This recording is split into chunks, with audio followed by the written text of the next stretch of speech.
ሰላም ጤና ይስጥልን ተመልካቾቻችን ባለፉት 2 ቀናት በተለያዩ የአማራ ክልል አካባቢዎች በተደረጉ ተጋድሎች ከፍተኛ ድሎች መመዝገባቸው ታውቋል። በተለይም ከምርኮኞች አንጻር ከፍተኛ ቁጥር ያለው የአብይ አህመድ ሰራዊት በፋኖች እጅ መግባታቸው ነው የተገለጸው። በወሎ የአገዛዙ ከፍተኛ ወታደራዊ መሳሪያ በፋኖች ጥቃት ተቃጥሏል። በስናን ጎጃም ወደ 100 የሚጠጉ ምርኮኞች በቁጥጥር ስር መዋላቸው ነው በቪዲዮ ተደግፎ ከወጣው መረጃ ለማወቅ የተቻለው። በየአቅጣጫው የሚካሄደው የህልውና ተጋድሎ በተጠናከረበት በዚህ ወቅትና አብዛኛው የአብይ አህመድ ሰራዊት በምርኮና በራሳቸው ጊዜ እጅ እየሰጡበት ባለበት በዚህ ወቅት አብይ አህመድ ተጨማሪ ወታደሮችን እያሰለጠነ መሆኑ ታውቋል። በሺዎች የሚቆጠሩ ወታደሮች በልዩ ኮማንዶ ሰልጥነው ወደ አማራ ክልል እንደሚላኩ ነው ለማወቅ የተቻለው። በዚሁ መርሃ ግብር ላይ ሌተናል ጀነራል ሹማብደታ ኤርትራን የጨመረ ካርታ ያለበት ሽልማት እንደተበረከተላቸው ለማወቅ ተችሏል። በአማራ ክልል ወቅታዊ ጉዳይ ላይ እናተኩራለን። የዘውትር ተሳታፊያችን መስመር ላይ ይገኛል። እንግዲህ ድሎቹን በተመለከተ ያሉትን መረጃዎች ልታካፍለን እድሉን እሰጣለሁ። በርካታ ወታደሮች ተማርኳል። የአማራ ክልል በምርኮኞች ተጥለቀለቀ እስኪባል ነው የደረሰው። ዋና ዋና የተጋድሎ እንቅስቃሴዎችን መረጃዎችን ልታካፍለን ከቻልክ አመሰግናለሁ መሳይ። እንግዲህ የአማራ ፋኖ ጠፋ ተብሎ ከበሮ ተይዞ ሲመታ እንደሰነበተ ይታወቃል። እንግዲህ የመከላከያ ትልልቅ ጄኔራሎች ከአማራ ምስለኔ አስተዳደር ጋር በተቆጣጠሯቸው የዞንና የወረዳ ከተሞች ላይ ህዝቡን በግድ በመሰብሰብ በቃ ፋኖ ተበተነ፣ በገዳም ያሉትም አሁን እጅ ለመስጠት ዝግጅት እያደረጉ ነው፣ ለአንዳንዶችም የሚፈልጉትን ስልጣንም ይሁን ገንዘብ መሬትም ይሁን የተለያየ ነገር ሰጣችሁ፣ ታቦትም ቢሆን ተሸክማችሁ አስገቧቸው፣ የአማራ ክልል ከዛ ውጪ ሌላ ምርጫ የለውም፣ እንዲህ ካሉ ግን መተን እንመተናቸዋለን ብለው እየዘፈኑ ባለበት ሰዓት የተናገሩት ነገር እንግዲህ አየር ምድሩን በሞላበት ሰዓት ጠፋ የተባለው የፋኖ ኃይል በጎጃም፣ በጎንደር፣ በወሎና በሸዋ ታሪካዊ ድል ነው የተጎናጸፉት። መከላከያውን በርግጥ እንደ ቆላ ከብት ነው በጅምላ ሲነዱት በምርኮ ሲይዙትና የታጠቀውን መሳሪያ ዲሽቃ፣ ሞርተር፣ ስናይፐር፣ ጥቁር ክላሽ ከነ ከባባድ መሳሪያዎቻቸው እየማረኩ በእጃቸው የተቆጣጠሩ እንደሚገኙ ነው በቪዲዮ እየተመለከትን ያለ ነው። በተለይ ደግሞ አማራ ፋኖ ብሔራዊ ኃይል ምስራቅ አማራ ቀጠና ከወልዲያ ከተማ አቅራቢያ ጥቁር ውሃ ከተባለ ቦታ ላይ የሚኒሊክ ህዝብ በፈጸመው ማጥቃት አንድ ዞ 23 ከነ ኦራሉ በአርፒጂ መምታቱን ተከትሎ ከጥቁር ውሃ እስከ ሳንቃበር ያካለለ ከባድ ጦርነት ተደርጓል። እንግዲህ ይሄ ዞ 23 ዘንዶ ጅራት በተባለ ቦታ ላይ ነው የተመታው። በተደረገው ውጊያ በቅሎ ማነቂያ የተባለበት ቦታ ላይ ጠንካራ ውጊያ ተደርጎ ዞ 23 እና ከነ ኦራሉ የተመታበት ኃይል ከበባ ውስጥ እንደገባ ሲታወቅ፣ በሌላ አቅጣጫ እነዚህን ከበባ ውስጥ የገቡ ኃይሎችን ለማስለቀቅ በሚል በርካታ ሰራዊት በተለያየ አቅጣጫ ተንቀሳቅሶ ነበረ። ነገር ግን የአማራ ፋኖ ብሔራዊ ኃይል ምስራቅ አማራ ኮር 1 አሳምነው ክፍለ ጦር እና የዞብል አምባ ክፍለ ጦር በጋራ ባደረጉት የመልሶ ማጥቃትና በኋላም ደግሞ ወደ ሙሉ ማጥቃት ተሸጋግረው ከፍተኛ ድል ነው የተጎናጸፉት። በተለይ በቅሎ ማነቂያ የተባለውን ቦታ ለማስለቀቅ ሌላ ኃይል እንቅስቃሴ እንዳያደርግ አጋዥ ኃይል እንዳይመጣ ለማድረግ ድልብና ሰከላ በተባሉ ቦታዎች ላይ የምስራቅ አማራ ኮር 1 ከፍተኛ የሆነ የመግታት ስራ በመያዝ በተለይ በቅሎ ማነቂያ ላይ የነበረውን ኃይል ደምስሰውታል ማለት ይቻላል። እንግዲህ የተመታው ኃይል ከ30 በላይ በአንደኛዋ ጦር እንኳን ብቻ ከ30 በላይ ያገዛዙ ጦር ተገሏል። ከዚህ ቁጥር በላይ እጅ ሰጥቷል። በርካታ የጦር መሳሪያዎችን በእጃቸው ማስገባታቸውንና የጦር አመራሮች ጨምሮ በውጊያው እንደቆሰሉና እነዚህን የቆሰሉ የጦር አመራሮችን ለማውጣት በርካታ ሰራዊት እንደረገፈ ነው መረጃዎች እያመላከቱ ያሉት። በዚሁ ቀጠና እንዲሁ በሰሜን ሸዋ ዞን አማራ ፋኖ ህዝባዊ ድርጅት ሸዋ ጠቅላይ ግዛት እዝ በአንኮበር ወረዳ አልዩ አምባ ከተማ ዙሪያ ጉዛምባ በተባለ ቦታ ላይ በሚገኙ የአድማ ብተናና ሚኒሻ ካምፕ ላይ ጥቃት በመፈጸም የአገዛዙ ጦር ወታደራዊ ካምፕ ለፋኖ ኃይሎች አስረክቦ መውጣቱንና የቡድን መሳሪያዎችን መማረክ መቻሉን ተመላክቷል። በሌላ ዜና እንግዲህ በጎንደር ቀጠና በማዕከላዊ ጎንደር ምዕራብ ደንቢያ ጨዋሂት ከተማ ተነስቶ ወደ ደልጂ ሲጓዝ የነበረው የአገዛዙ ጦር ጅብጅባና ዋራጅ ከተባለ ቦታ ላይ ሲደርስ የአማራ ፋኖ ህዝባዊ ድርጅት በሰነዘረው የደፈጣ ጥቃት በርካታ ኃይሉን አስመትቶ ወደ መጣበት ወደ ጨዋሂት መመለሱንና ወደ ደልጂ ሊንቀሳቀስ የነበረው ኃይል ተበትኖ ወደ ጎርጎራና ወደ ጨዋሂት መሸሹን ተመላክቷል። በተያያዘ ዜና በጣም የሚገርመው አብይ አህመድ ወደ ጣና ገዳማት ለጉብኝ ጉብኝት የተሰራ በገዳማት ውስጥ የተሰራ አንድ ሙዚየምን ለማስመረቅ ይመጣል ስለተባለ የጣና ገዳማትን ከፋኖ ለማጽዳት በሚል በርካታ ጀልባዎችን የያዘ የአገዛዙ ጦር በተለይ ደቅ ወደ ተባለችው በጣና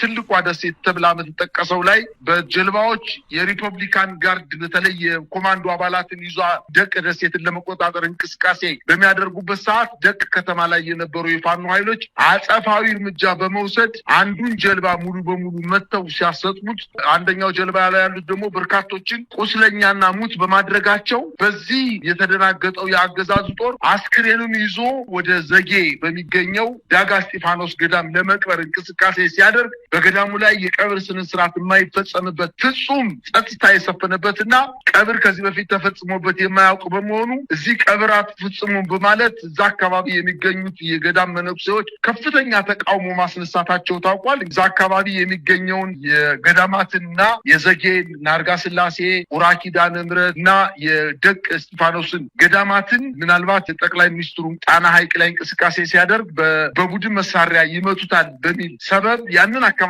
ሙሉ ለሙሉ ለማጽዳት እንቅስቃሴ አድርጎ ነበረ። ተመቶ ተመልሷል። አሁን ግን ያንን አካባቢ ለማጽዳት ከባህር ዳር ሚካኤል ቤተክርስቲያን አካባቢ የሚገኙ ማህበራትን ሰብስቦ ሙሉ በሙሉ ጀልባዎቻቸውን በመንጠቅ በርካታ የሪፐብሊካን ጋርድ አባላት አሁንም ወደ ተባሉት አካባቢዎች እነዚህ ገዳማት አካባቢ ከ20 በላይ ጀልባዎችን ሰራዊትን ጭኖ እንቅስቃሴ ለማድረግ በዝግጅት ላይ እንደሆነና የፋኖ ኃይሎች ከፍተኛ ጥንቃቄ ማድረግ እንዳለባቸው እየተነገረ ነው የሚገኘው። በሌላ አቅጣጫ እንዲሁ በምዕራብ አርማጭሆ ወረዳ አብርሃ ጅራ ሲጓዝ በነበረ የአብይ ጦር ላይ የደፈጣ ጥቃት ተፈጽሞ ከባድ ጉዳት መድረሱን ለማወቅ ተችሏል። ከመተማና ከአብርሃ ጅራ በመነሳት ወደ ሱዳን አዋሳኝ ድንበር ቀጠናዎች ማለትም ወደ አዲስ ዓለም፣ ሞገሴ፣ ወደ አንበሶ ቁጥር 5 ወደ ተባሉ ቀጠናዎች በስምሪት ላይ እንዳለ ድንገተኛ ጥቃት ደርሶበት በዲሽቃና ሞርተር ከባድ ጉዳት እንደደረሰበትና በተለይ ከገንዶሃ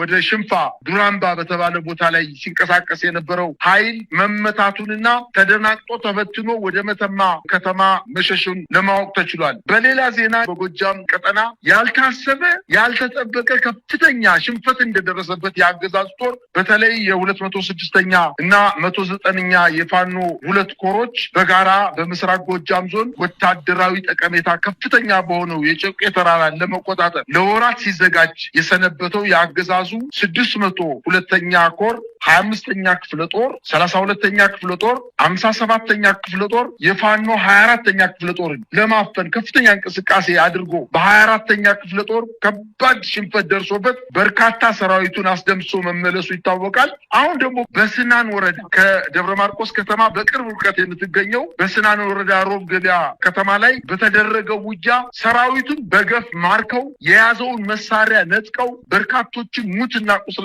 በማድረግ ከፍተኛ ድል መጎናጸፋቸውን በተለይ የ24ኛ የፋኖ ክፍለ ጦር በስናንና በጮቄ ተራሮች ላይ ያደረገው ድል ከዚህ በፊት ደጋዳሞት፣ ደንበጫ፣ ቋሪትና በሰከላ አካባቢ አጉት አካባቢ ከተደረገው የማይተናነስ መሆኑ ነው ማየት የቻልነው። ይህንን ዝም ብለን የተናገርነው አይደለም። በተደረገው ውጊያ 3 ድሽቃ፣ 2 ሞርተሮች፣ 8 ብሬን፣ 5 ስናይፐር፣ 230 ክላሽ ከበርካታ ሺዎች ተተኳሾች ጋር መማረኩን ለማወቅ ተችሏል።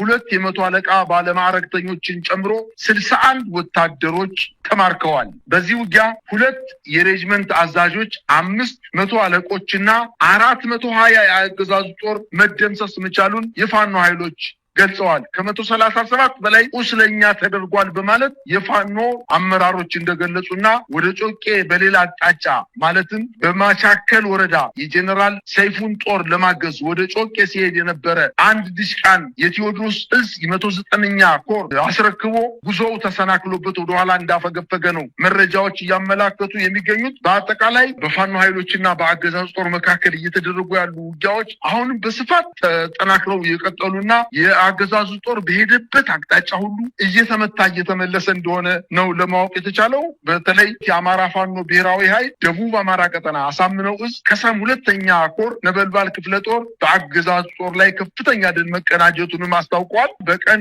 ውጊያ አልሳካለት ያለውና ዘወትር የሰራዊቱን አባል በየተራራው በየሸለቆ በፋኖች ጥይት እንዲረፉ እያደረገ የሚገኘው የ5ኛ ሪፐብሊካን ልዩ ኮማንዶ በማለት የሚጠራው የአብይ አህመድ ሰራዊት ውጤት እናገኝበታለን ያሉትን የማታ ጉዞ በተወሰደበት ጥቃት ከፍተኛ የሆነ የሰው ኃይሉን ሙትና ቁስለኛ ያደረገ ሲሆን በተመሳሳይ ሰዓት በር በተባለ አካባቢ የተንቀሳቀሰውን የአገዛዙ ጦር በመቶ አለቃ አበባው ብርጌድ 2ኛ መብረቁ ሻለቃ በተወሰደበት ጠንካራ ምት አብዛኛውን ከፊት የገባውን ቁጥር በውል የማይታወቅ ኃይሉን አስመትቶ ወደ ኋላ ማፈግፈጉን ለማወቅ ተችሏል። በአሁን በሚደረገው ውጊያ አሁንም አንድ ሙሉ ኦራር ተሽከርካሪ ሙትና ቁስለኛውን በአምቡላንስና በአይሱዙ ይዞ ወደ ምንጃር ሸንኮራ አረርቲ ከተማ እየሸሸ እንደሚገኝ ነው የደረሰን ዜና የሚያመለክተው። በአጠቃላይ ውጊያዎች በበርካታ የአማራ ክልል ቀጠናዎች ላይ ከፍተኛ ትንቅንቅ እየተደረገ ሲሆን በአጭር ጊዜ ውስጥ በርካታ ሰራዊትን በመምታት በመግደል በመማረክና እንዲበተን በማድረግ የፋኖ ኃይሎች ትልልቅ ጀብዶችን እየፈጸሙ እንደሚገኙ ነው መረጃዎች እያመላክቱ የሚገኙት። መሳይ በጣም ነው ማመሰግነው። በርካታ መረጃዎችን ነው ያካፈልከን። እንግዲህ ባለፉት 2 ቀናት የተካሄዱት የህልውና ተጋድሎችን ውጤታቸውን ስንመለከት የአብይ አህመድ አገዛዝ አሁንም ወታደር ያሰለጥናል፣ በገፍ ህጻናትን ጭምር ከየቤታቸው ከወላጆቻቸው ጉያ እየነጠቀ ወደ ማሰልጠኛ ካምፖች በአጭር ጊዜም የለብለብ ስልጠና መሳሪያ እየሰጣቸው ወደ ጦር ግንባር እየላካቸው በገፍ እየተማረኩ ነው። እንግዲህ የኢትዮጵያ ልጆች ናቸው አማራ ምድር ላይ እያለቁ የሚገኙት። እነዚህ ወታደራዊ ድሎች ምንን ይነግራሉ? ቀደም ሲል አንተ ያልከው ነው። በአንድ ጎኑ ህዝቡን እየሰበሰቡ ፋኖ የሚባለውን ኃይል አጥፍተነዋል፣ የቀረውንም እኛ ከብቶችና በሬ እንሰጣቸዋለን፣ ጥሯቸውና መሳሪያቸውን ያስረክቡ፣ እኛ በሬ እንሰጣቸዋለን ይረሱ የሚሉ አንድ ጀነራልን ብቅ ብለዋል። በነገራችን ላይ የአማራ ተወላጅ የሆኑ የአብይ አህመድ ጀነራሎች እጅግ አሳፋሪ የሆነ ታሪክ ነው የጻፉ የሚገኙት። በአንድ ጎን አብይ አህመድ ያሰለጥናል፣ ህዝቡን እየሰበሰበ ያስፈራራል፣ በሌላ በኩል ግን ፋኖ የአገዛዙን የጀርባ አጥንት እየሰበረን ያለው ምንድን ነው የሚያመለክተው? እነዚህ ነገሮች መሳይ በጣም የቸገረ ነገር ነው የገጠመው የአማራ ህዝብ።